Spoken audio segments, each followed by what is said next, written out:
In today's video, I'll show you how I remove background noise on some vocals in FL Studio. The first step is to go to your vocals in the playlist. Left click on the top right corner of the vocal and left click on Edit Sample. This will make your sample pop up in Edison.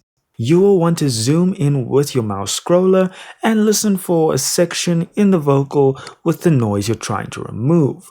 You could also record the room beforehand or leave a bit of space on the end of the vocal or the beginning of the vocal just so you have the sound of the room if that's what you're trying to remove. On the top right of Edison, you will find a brush icon. Click on the brush and choose Acquire Noise Profile. Once that's done, click off the highlighted section and go to the brush.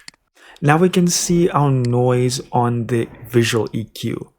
We can adjust thresholds and clean up amount, and once you are done, hit accept.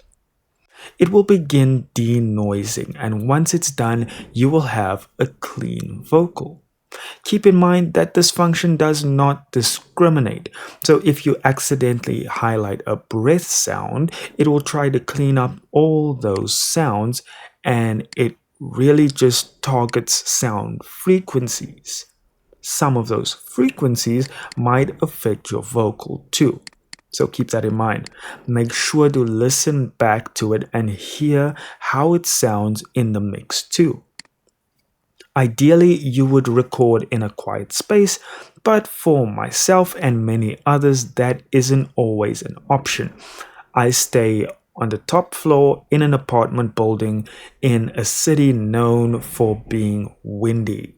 This function could remove the noise from my PC fan, but trying to remove the sound of the wind would just destroy the rest of the vocal. Like every tool, this has limitations. Oh, you can actually hear that wind right now. Thanks for watching. Make sure to give us a like and subscribe if you enjoyed the video, and have an amazing day.